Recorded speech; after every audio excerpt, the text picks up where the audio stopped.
একটা গরু মরার আগ পর্যন্তও বুঝতে পারল না মালিক কেন তাকে জবাই করল। আগের রাতে সে সারাদিন মাঠে কাজ করে ফিরে এসেছিল।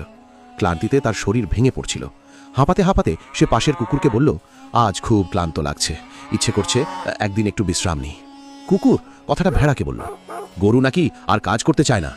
ভেড়া গাধাকে বলল। গরু বলেছে মালিক তার সঙ্গে ভালো ব্যবহার করে না, সে কাজ ছেড়ে দিতে চায়। গাধা ঘোড়াকে বলল, ঘোড়া নাকি বিদ্রোহ করতে যাচ্ছে আর মালিকের জন্য কাজ করবে না।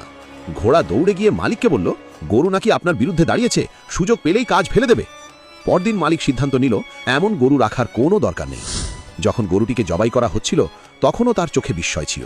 সে বুঝতেই পারল না তার সর্বনাশের কারণ ছিল না তার কাজের অক্ষমতা, বরং ছিল ভুল মানুষের কাছে বলা একটি সরল মনের কথা।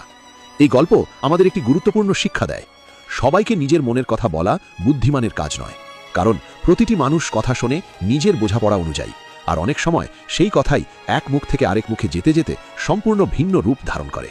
একটি সাধারণ অভিযোগ গুজবে পরিণত হতে পারে, একটি ব্যক্তিগত কষ্ট ভুল ব্যাখ্যায় বদলে যেতে পারে, একটি নির্দোষ মন্তব্য মানুষের চোখে নেতিবাচক ধারণা তৈরি করতে পারে। কর্মক্ষেত্রে আপনি যদি সহকর্মীকে বলেন, এই সপ্তাহে কাজের চাপ একটু বেশি, কথাটি ঘুরে ফিরে এমন হতে পারে সে নাকি কাজ নিয়ে অসন্তুষ্ট এবং চাকরি ছাড়তে চায়। বন্ধুর কাছে যদি বলেন, এই মাসে কিছু আর্থিক চাপ আছে, কেউ কেউ সেটাকে বানিয়ে বলতে পারে সে নাকি সবার কাছে টাকা চাইছে। পরিবারে যদি বলেন, ইদানিং সময় মতো সবাইকে পাওয়া যায় না, কথাটি অতিরঞ্জিত হয়ে পৌঁছতে পারে পরিবারে বড় ধরনের সমস্যা চলছে। তাই জীবনের একটি মূল্যবান নীতি হল, সবাইকে বিশ্বাস করা যায় কিন্তু সবাইকে সব কথা বলা যায় না। নিজের ব্যক্তিগত কষ্ট, পরিকল্পনা এবং দুর্বলতা কাদের সঙ্গে ভাগ করবেন সে বিষয়ে সচেতন থাকা জরুরি। কারণ অনেক সময় শত্রু আমাদের ক্ষতি করে না, ক্ষতি হয় আমাদের অসতর্ক কথার মাধ্যমে।